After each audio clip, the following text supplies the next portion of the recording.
Once they were smuggled out of the country, they were then taken to different cutters, or shapers.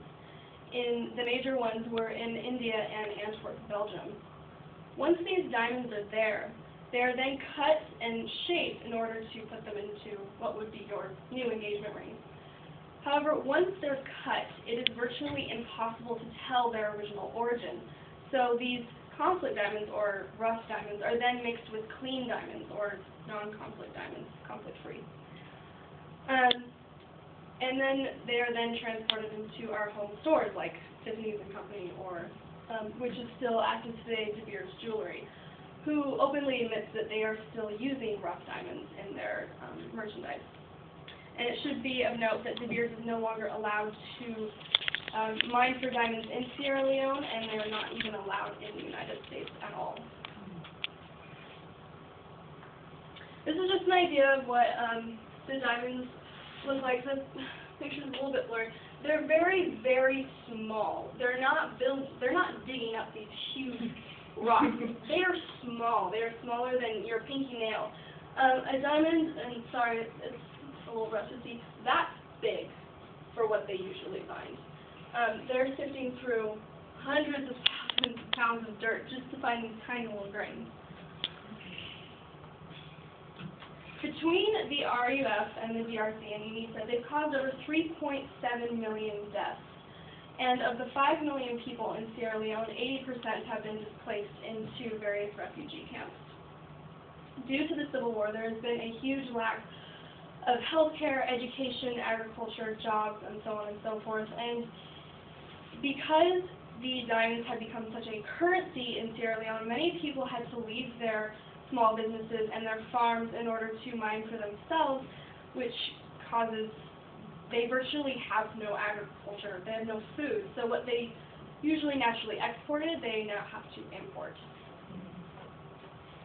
Finally, in the year 2002, the RUF was disarmed by the UN, not us, and several mines were then shut down. However, not much has changed. We've tried to invoke a process called the Kimberley process, which basically just is a contract that certain diamond companies sign to say that they're not buying conflict diamonds, but the process has a lot of loopholes and it's not very strong, and diamonds are still being smuggled out every day from that country, costing hundreds of millions of dollars in revenue each year, and keeping the country virtually sunk.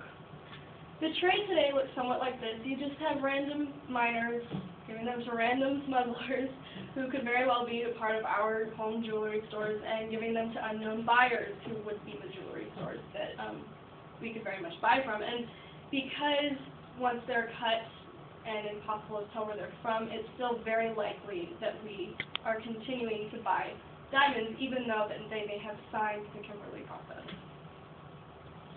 The consequences that it causes for Sierra Leone is that it robs the country of needed tax income. To export diamonds, the tax is usually around $300 or above, and because they're avoiding this tax fee, it's robbing the country of money that could be used to build new roads, new hospitals, and so on and so forth. If you're ever in the market to buy conflict-free diamonds, these are just a few that offer their promise to you that they will not purchase any conflict diamonds. The one that I have the most confidence in is Mayvona, because they solely mine for their diamonds in Scotland.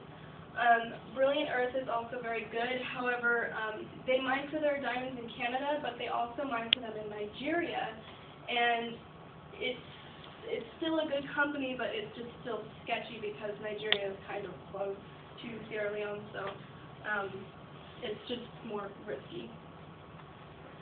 If you're ever interested in learning more about conflict diamonds, the book Blood Diamonds by Greg Campbell, he is a reporter who went in by himself to find out what was happening in Sierra Leone and came out with first-hand accounts of what happened there. And that book inspired the movie Blood Diamonds, starring Leonardo DiCaprio, that guy's name that I can't pronounce, and Jennifer Connelly.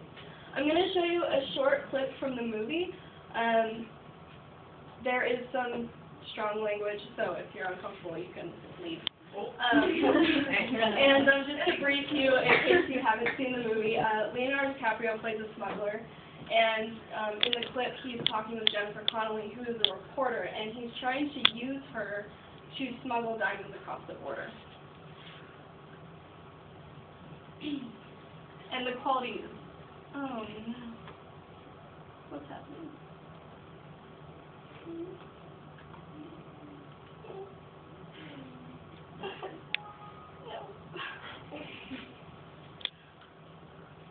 Anybody know? Do you have the URL on there? On the PowerPoint? Can you copy and paste it onto the internet? No, because this worked before. Well, I can find it really quickly, but other than that,